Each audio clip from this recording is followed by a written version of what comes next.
everyone, and welcome to the Sin Bin. CNB Reggae continues in its quest to bring you the best of reggae happenings in the Mid Atlantic.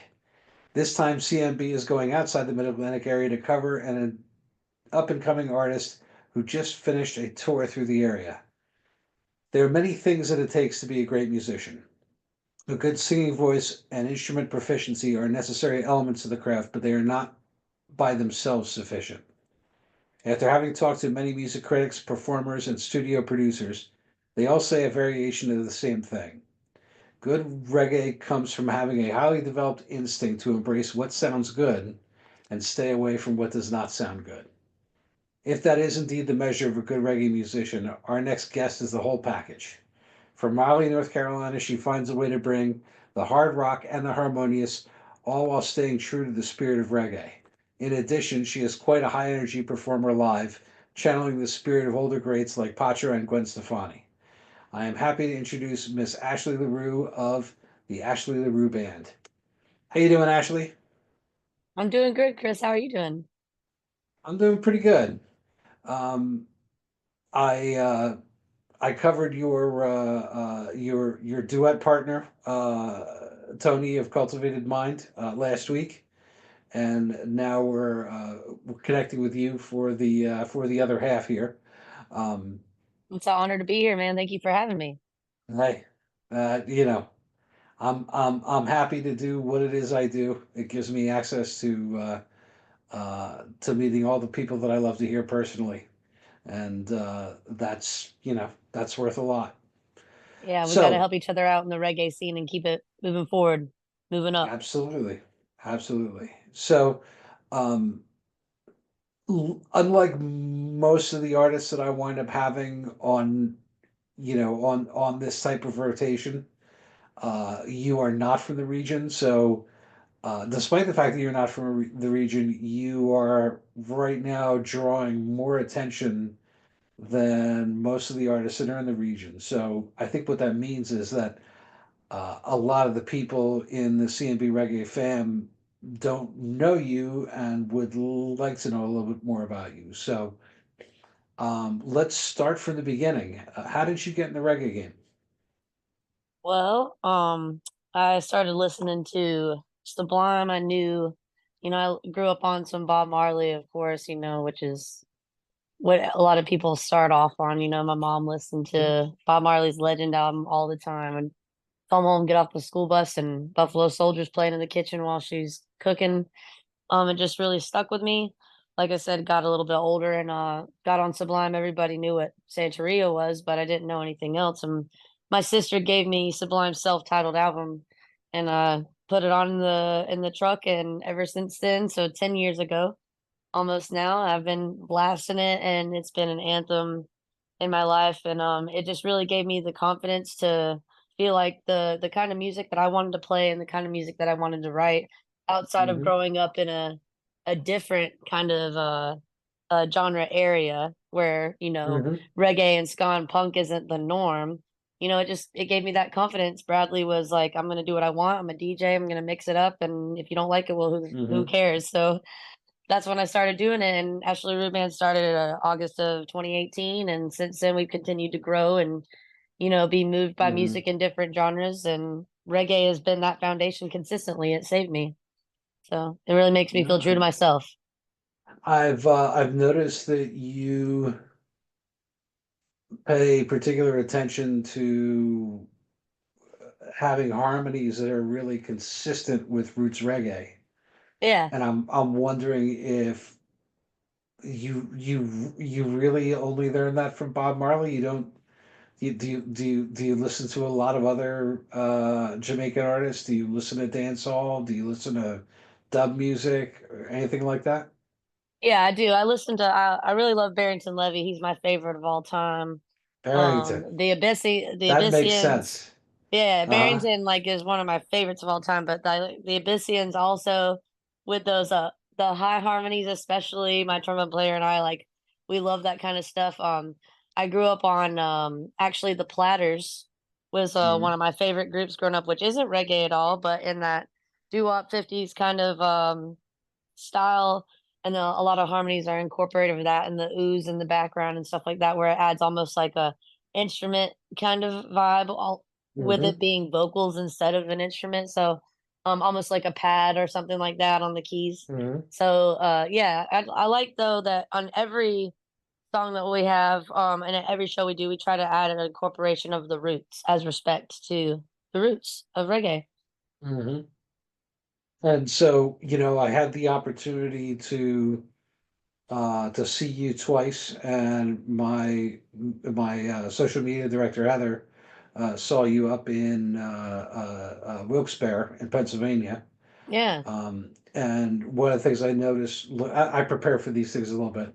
One of the things I've noticed looking at your live performances is that um, you're pretty good about being a high energy performer and leaving it all in the field. And the as I said in the intro, the top two that I think of that are in that vein are Gwen Stefani and Patra. yeah, Now, Gwen Stefani seems to make sense because that was part of the Sublime Circle and the No Doubt of scene and course. all that. And yes, Fine, grew up on No Doubt for sure. right. I'm not even sure you know who Patra is. I actually don't, but yeah, No No, Doubt for sure, obviously. she was pretty much the queen of Jamaican dancehall in the early '90s, Well, that's awesome. I'm and gonna add her to my playlist as soon as this yeah, interview's absolutely over. That's go do awesome. that. Right. But as far as the influences on your rock side, you are in the South, and some of the harder, more rock style elements sound very much in the vein of Pacifier. Do you listen to Pacifier? Are you fans of their Oh kind no, of yeah, of sound? course I love Pacifier. Yeah, Ted Bone, of course, man. Yeah. Okay, all right. Let's talk about. Speaking of staying true to roots, you have a trumpet and a trombonist. Is that correct? Yes, sir, we do. Mr. Jeremy Bones Rogers on the trombone, and Mm-hmm. Mr. Andrew Andy Stanfill on the trumpet, who also plays trombone sometimes alongside Jeremy. And they both do Mm-hmm. percussion and supporting vocals. Most newer artists in the reggae scene in America don't really don't really put in the extra effort to go put classical roots horns in their music, and you made the decision to do that. And I'm curious as to why it is. You seem to have so many sensibilities that are native Jamaican, but there appears to be nothing about you that's actually Jamaican. So I find that interesting. I'm trying to tease that out. Yeah, my keyboard player has said the same thing. I think it's like I said, reggae just saved me, and it's the foundation of our group. And I really want to respect the roots, but I appreciate the roots, and I love adding old elements with the new. Like, a lot of times we have more of that real feel. We Hmm. don't play to a metronome. We don't play to backing tracks. Every show is different. Every show is about that energy and like that love that we share on the stage and the connection that we have with the crowd. I felt like it was essential to have horns. Jeremy and I started this band playing in the front room of his house. We just called it the music room, and some nights it was a Hmm. drum circle and some nights it was Jeremy and I just creating on acoustic guitar and trombone, and that's how it was in the Hmm. beginning. And then we branched out to a 7-piece band, and then so we range, a lot of times from 3 to 5 to 7 of us. But having those horns in there, I think it's because we have these melodies. The people kind of get attached on to those horn lines. It's like almost like us saying, "Whoa, whoa." The same thing with the horns. When our guys can't make it on a run, the crowd is Hmm. literally singing the horn lines to us in between lyrics. And at our most recent show, the pre-party for the ugly sweater party for Bump and Uglies, like that was the loudest we've ever heard the crowd doing it, and everybody's like, we miss Jeremy and Andy, and because they couldn't unfortunately make the show due to prior obligations. But it Hmm. was just so cool to hear everybody, Right. putting those lines in there. And that's something we want, something that's memorable, something that tugs on your heartstrings. When you hear those horn lines, Yeah. it makes you smile. It makes you think of why you like that song. It's I think that it's essential, and I think it's a part of the sound of Ashley LaRue band. Without those horns, those guys Well, are truly a part of ALB. I'm thinking about the idea that you use the rhythm and you build a song around it. Yes. And the way that you said that, I think the irony of that is that's exactly how Barrington Levy builds songs. So I mean, there. I'm saying there's a thread there. There's some degree of continuum, and I, I find it kind of fascinating. Anyway, all right. So Thank you very much. talk to us about the Raleigh reggae scene. I know that Sons of Paradise is from Raleigh, and Crucial Fire. Isn't Signal Fire is? Are they from Raleigh? They're from They North are Carolina from Wilmington. somewhere. They are from Wilmington, North Carolina, and then we have Uh-huh. the Amateurs Reggae Band, which has probably been around the longest outside of Crucial Fire. Is they've also from Raleigh. So Mhm. Mhm. So, is there a sizable scene in reggae? I mean, enough venues to really do that kind of stuff in rotation? I mean, I do know that um you go to Virginia Beach a lot because Virginia Beach has got endless venues. of Uh, course. So about North Carolina is like their norm is a lot of cover bands and country or southern rock, classic rock.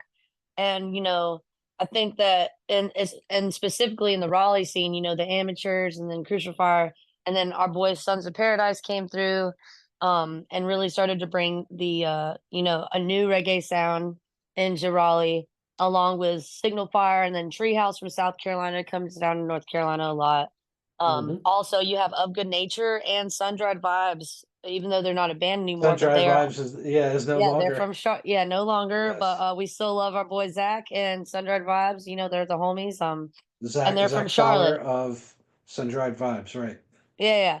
So just we've had them connect with us a whole bunch, and really we've all just been trying to connect together over the past, like I said, from when they started, the amateurs have been playing out in the 80s and 90s trying to do reggae out in Raleigh. Mhm. Um, and then Sons of Paradise coming around the 2000s scene, and really setting the stone for a younger generation of reggae. And now we have the Hourglass Kids also out in Raleigh, as well, who's come out with me, probably 5 years ago, 4 years ago, and they're on the way up as well. So, I think that it's growing. It's still small. Virginia Beach and Maryland have a bigger reggae scene, but the our goal is to continue to put it in there, and if people don't know or they're not used to it, then they'll never learn to if they like it or not. So we really just try to keep knocking on those doors and saying, hey, would you guys be down to have a reggae band play, instead of having a cover band play or the same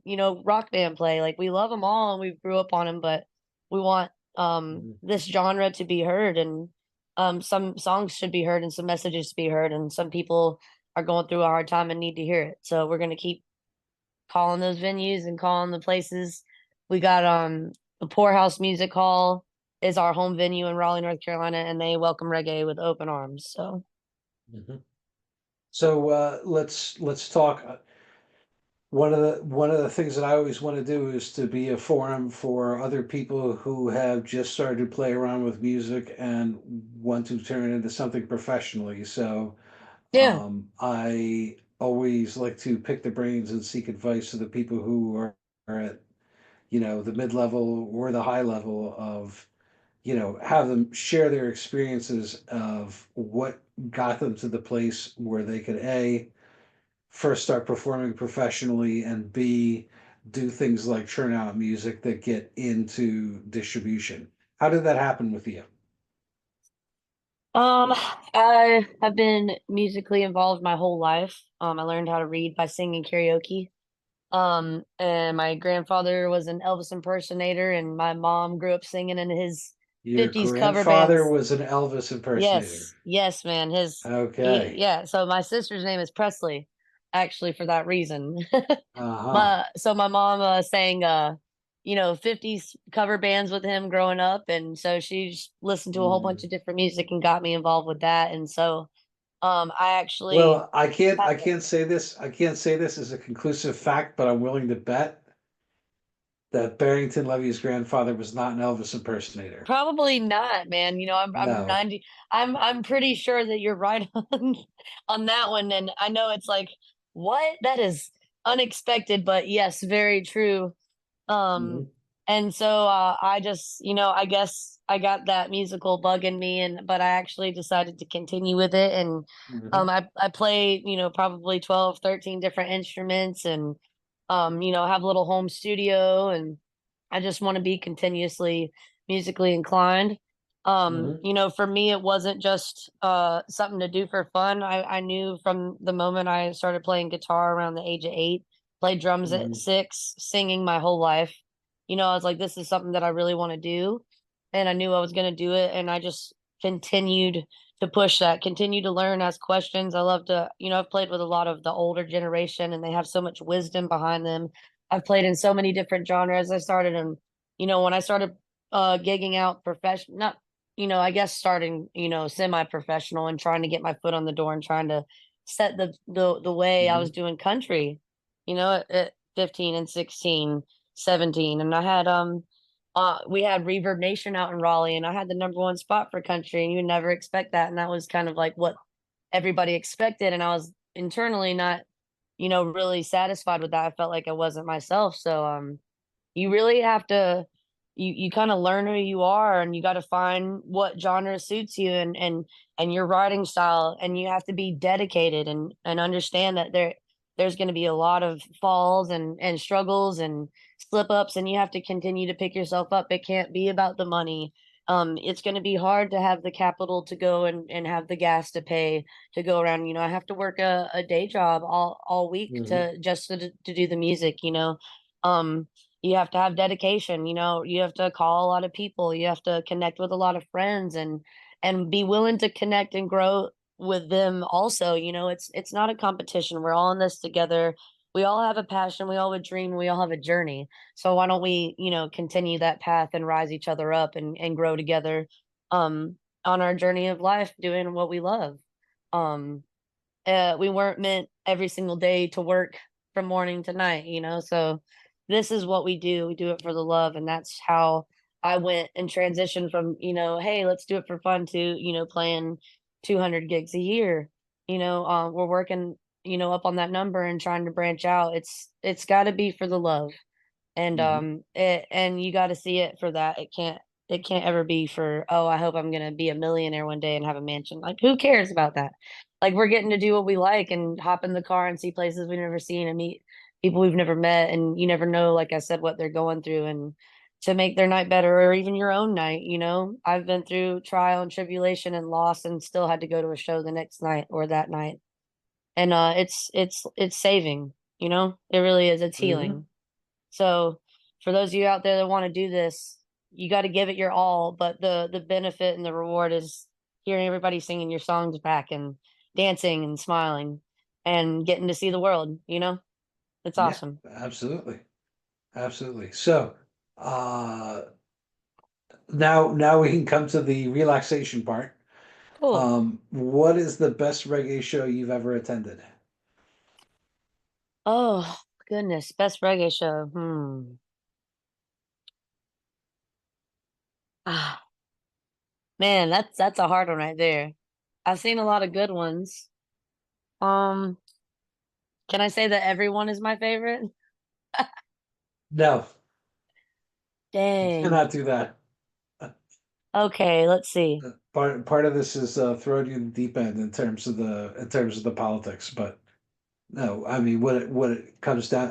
Everybody has a show that they saw that really stands out, and I agree. If there's so many shows that you've seen, you're like, which one could possibly be the best? But tell me one that stands out. Who is Okay, it that you saw I perform can't. where you just said, "Wow, this is dynamic. Okay, This is not normal. It's not I'll tell. average." Okay, I'll tell you who. But Outside of obvious, up front, Mr. Tony Brand, cultivated mind.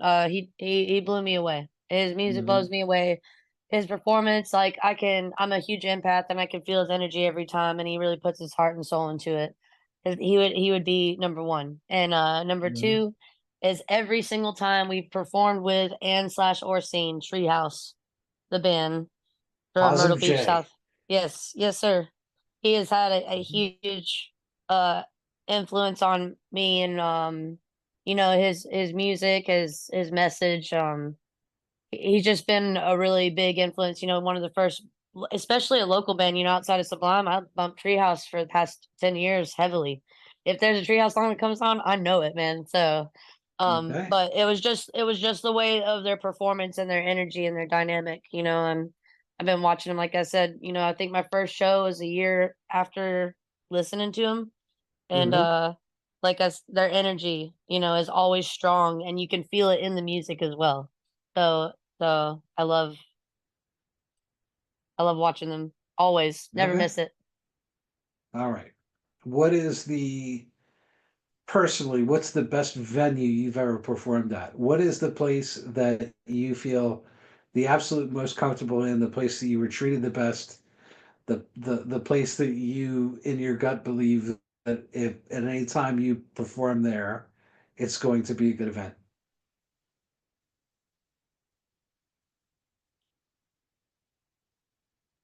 I'm gonna say the Poorhouse Music Hall in Raleigh, North Carolina.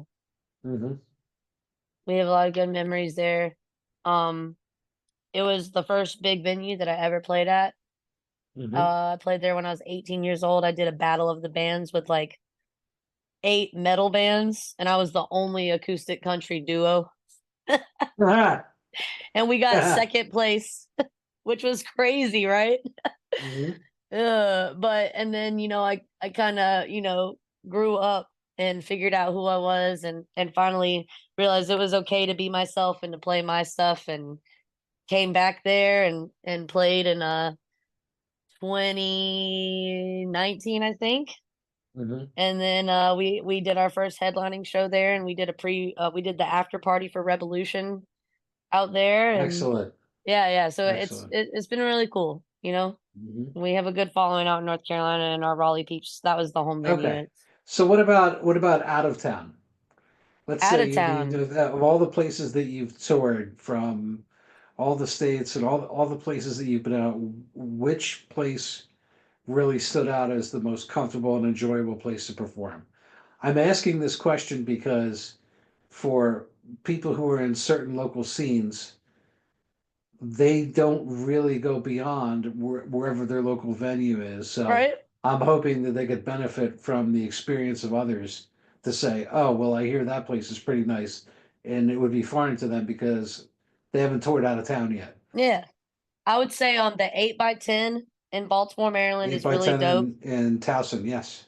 Yeah, in Maryland, in Yeah. Baltimore. Yeah. It gave me really poorhouse vibes from Raleigh. And then River Street Jazz Cafe in In Plains, Scranton. Pennsylvania. And Scranton, yeah. Yeah. Wilkes-Barre, Yeah, yeah. Wilkes Barre. Okay. Yeah, that was really dope. It also gave me that kind of vibe. I love Hmm. how the bars along the side. Um, let's see, where else? Where else? Hmm. Yeah, I'd have to say those are my top three Hmm. so far right now. Okay. All right. So you have a new album coming out? Yes, sir, we do. What Uh, is it called? well, we don't know yet right now. We might be calling our self-titled album. It might just be Ashley LaRue Band, honestly. So Okay. yeah, we're still in the pro. We're still like, what do we do? So good things take time. Yep. Okay. How many songs you got lined up? You don't know yet. Yeah, we do. We're gonna do Uh, 10. you're gonna do 10 songs? It's yes, sir. It's being recorded and produced by our man, as we call Uncle Eddie, Mr. Eddie Ashworth. So Okay. that's super awesome. We're super excited about that, and it's an honor to work with him as well. Okay. All right. So I get the sense that the Mid-Atlantic is going to be seeing you more in the future rather than less. You spent a lot of time up here over the last couple months. Yes, sir. Um, are you planning more venue appearances here in the Mid Atlantic? Oh, yes, sir, we are, and we're planning on making the move up here. So it's gonna be awesome. You're moving up here. Yes, sir. Am I about to make some noise and some news or what? Yeah, man, it's gonna be awesome. Our bass player's half moved up here already with his Uh-huh. girlfriend, and then I'll be making the move out here as well soon, hopefully in early spring. And So where is here?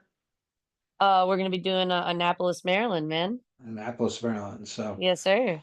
all right. So you've taken the grade eight's invitation to heart Move. Oh to yeah, to like the whole to family's been perform, begging me. yeah, to perform reggae in Maryland. That Yeah. seems to be their quest, and it looks like they're going to get what they want with respect to you. Right. Okay. Um, in terms of immediate upcoming shows, do you have anything to announce? Yes. Okay. So I'll do this here on the interview, and those that get to, I hope we'll share this and get people to watch it. You'll get Uh-huh. the sneak peek. We are going to be doing what we're calling the dealing tour, and it's going to be running from winter to the beginning of summer. So we're going to release Hmm. that and announce that probably Monday. We're super All stoked right. maybe over the weekend or something like that. We're working on some artwork right now and finalizing some dates. We have some really cool names that we're going to be working with. If you've seen our page, we just announced we are going to be playing at the Masquerade in Atlanta, Georgia on January 4th with Kaya's Embrace. And we will also be performing same month of January on January 28th with Cashed Out in Wilmington, North Carolina. And then January 31st, which has not yet been announced, but with joint operation at the Bright Box Theater in Winchester, Virginia. So you Hmm. guys will know those are the first 3 dates of our dealing tour. We're super stoked about that. And to finalize our fall tour that we're doing right now, we have the 21st this Saturday in Raleigh, North Carolina at Heroes Pub. And December 28th is an acoustic duo with our bro Adam Almoni in Baltimore, Maryland at Jimmy's Seafood. So we're super stoked. All right. Well, that was quite action packed. I'd like to thank you for joining us, and for the rest of the CNB Reggae audience out there, please continue to tune in for live content every week. And I thank you for joining us, as well as check out the YouTube interviews that I've had of other artists. Um, Once again, thank you, and take care, everyone. Thanks, Chris. Bye, everybody.